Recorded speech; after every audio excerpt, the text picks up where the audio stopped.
Yo, betting nation. Yes, I know, I know. Before you say anything, yes, I know I'm wearing the same jumper as I've done all Cheltenham. The reason is it's really, really comfortable. And this is my you know when you have specific clothes for specific things? Well, this is my, I love baggy jumpers to actually look at horse racing and work out what we're doing in play trades, etc., etc. And so this is the jumper that I feel most comfortable in.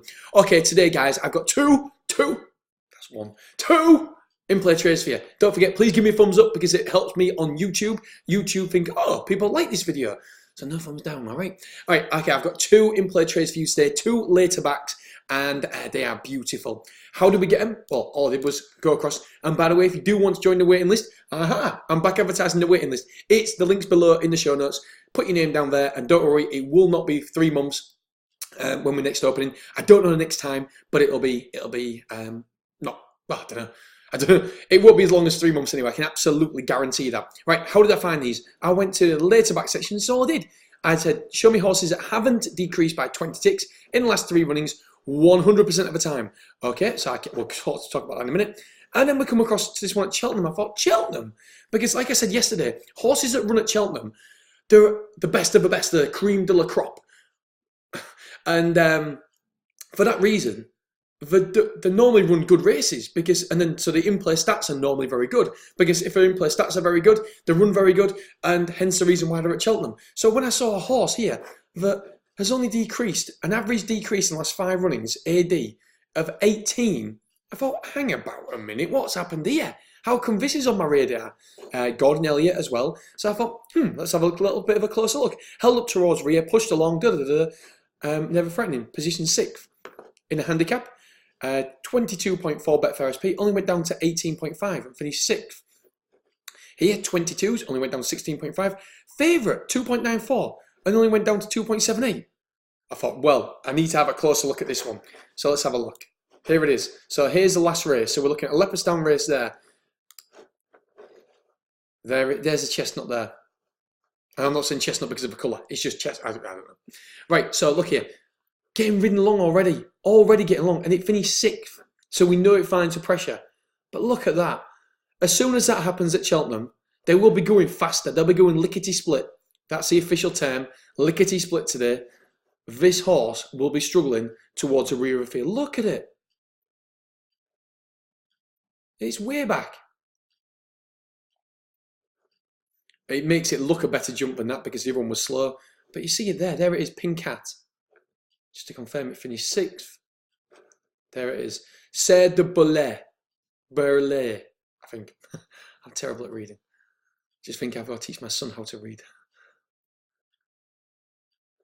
Right at the back of the field, you see Pink Hat just finished there. So that's your first one. C'est de Burlet in the 2:10 race at Cheltenham. We are laying to back here. Very, very simple. Very, very straightforward. We are going 50% profit and 50% stop loss. One of my friends was actually talking the other day about stop losses, and this is gonna fly in what everybody else tells you to do. I've stopped putting stop losses in. I've stopped putting stop losses in. I'll go into more detail, but what I'm going to do next month is every single later back that I have on here, I am going to lay for a liability of £500, and I'm not going to put a stop loss in. I'm going to put it all on a spreadsheet. I'm going to get somebody in. I'm going to ask somebody to design me a really good spreadsheet because I'm terrible at that as well. And yeah, I'm gonna go through the whole month and see how I do as an experiment for you guys as well. Because the thing is, we don't ever know if something is good or bad until we test it. You have to test. We don't know if a certain thing will work, or everybody can debunk something and say this isn't right. But if we test it for a month, if I test it for a full month, and have my liability £500, and if I show everybody my bets and my workings, and I'll put them up on here. Every single one that I put up on this YouTube channel, I will lay to lose £500 and with no stop loss next month, and we'll see how it goes. I might be completely wrong, and I might absolutely do my brains, but in the name of science and testing, I'm willing to do so. Right, okay, next one. Genius. 225, Market Rasen, prominent, race keenly, shaken, didn't go down in price at all. And when I watched the race, I was surprised about the price. The market react massively to that. So that there, race keenly. This is why I wanted to show you guys this, because horses that race keenly have a massive, massive impact in a negative way to the market. Here, track leader jumps slightly left at times. As you can see, it hasn't decreased in price much. Yes, it won there, but it almost doubled in price, went to an in-play high of 22s. So yes, we have a winner here on the board, but it nearly doubled in price. Right, so 21s to 20s, 16s to 13s, 407 to 4. Right, so let's have a little look at this one really quickly. Like I said, the reason why I wanted to show you this one, is it 225? You're like probably showing the screen saying, no, you're numpty. Yeah, it was. Also, it has a wind operation, this one. It's gone down from 92 to 100 to 30. But, however, a wind operation does not affect the way a horse pulls in the early stages. I cannot, please, if I'm wrong, like I said, stand corrected. I've got my opinion. I don't see a wind operation affecting the way a horse pulls at the early start part of a race. The idea of a wind operation, to my limited knowledge, I could be completely wrong. My limited knowledge is that it allows more oxygen to come into the body. Is that correct?